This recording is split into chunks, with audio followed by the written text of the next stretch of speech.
This war will not begin with a missile. It will begin with silence, with ships moving quietly, with bases reopening quietly, with the world looking elsewhere. By the time anyone notices, the decision will already be made. What if the next global conflict doesn't start in Europe or Asia? What if it starts in the Caribbean? What if the most important military buildup of this decade is happening without headlines, without outrage, without debate? And what if Venezuela is not the crisis, but the trigger? This story does not start with Venezuela. It starts with geography. The Caribbean Sea is not just water. It is access. It is control. It is proximity. For the United States, the Caribbean has always been a security zone, not a vacation destination. That belief is older than modern warfare, older than NATO, older than the Cold War. In 1823, the United States declared something quietly powerful.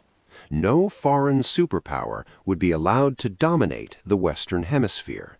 It was called the Monroe Doctrine. Most people believe it ended. It did not. It went dormant.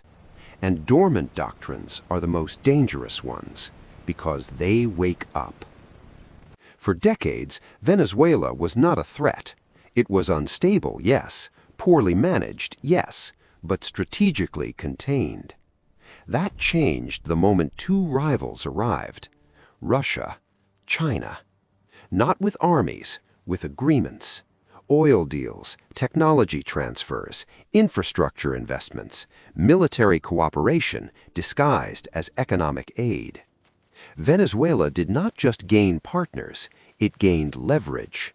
And leverage near American shores is unacceptable to Washington. This is where preparation begins. Not with soldiers, with logistics. When the U.S. military prepares for conflict, the first thing it rebuilds is not weapons. It rebuilds access. Old naval stations quietly return to operational status. Airports designed for tourists gain military-grade upgrades. Supply chains are rerouted. Fuel storage increases. No announcements, no speeches, just movement. Puerto Rico's Roosevelt Roads Naval Station, closed for years, suddenly matters again. The U.S. Virgin Islands, once logistical afterthoughts, become strategic nodes. Training exercises increase, then increase again. Officially, they are humanitarian drills, disaster response scenarios, regional cooperation. Unofficially, they are rehearsals. Every modern war begins this way. Iraq did, Libya did, Afghanistan did. The pattern is never obvious to the public. It is never meant to be. Because wars are easier to start when people are distracted. And distraction has never been more abundant. While attention is pulled toward politics, social conflicts, economic anxiety, military planners work in silence. Maps are redrawn, routes are calculated, timelines are tested. This is not speculation. This is doctrine. Here is a truth rarely discussed. Modern wars are decided before the first shot is fired. Once bases are activated, once supply chains are locked in, once allies are positioned, the outcome becomes predictable. Venezuela's importance is not ideological. It is structural. It sits on the largest proven oil reserves on Earth. It controls access to the Caribbean basin. It offers rival powers a permanent presence within strategic distance of U.S. territory. That combination triggers escalation every single time in history. The Cold War was not fought because of ideology alone. It was fought over positioning. Cuba taught Washington a lesson in 1962. Proximity changes everything. That lesson was never forgotten. Today, Venezuela represents a similar risk, but more complex, more embedded, and harder to reverse. Russia does not need missiles in Caracas. China does not need troops. Influence alone is enough. And influence is what the United States is trying to break. Sanctions come first, isolation follows, narratives are built. Economic collapse is framed as governance failure, never as external pressure. Public opinion is shaped long before intervention.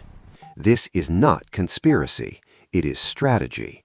And the strategy depends on one thing above all else: time.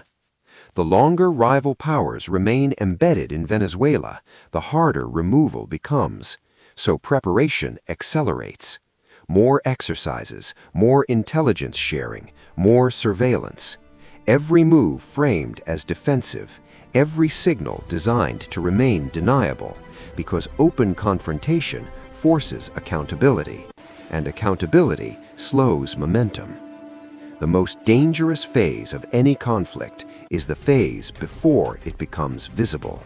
That is where the world stands now. Here is the part no one wants to confront. If war were truly unlikely, there would be no preparation. If Venezuela were not a trigger, there would be no repositioning. Nations do not spend billions reactivating old infrastructure for symbolism. They do it for inevitability. The most unsettling truth is not that a conflict may happen, it is that the decision-making window may already be closing. Once logistics are in place, leaders no longer ask if, they ask when. History punishes those who ignore patterns. Every major war of the last century was preceded by quiet preparation and loud denial. We are not seeking conflict.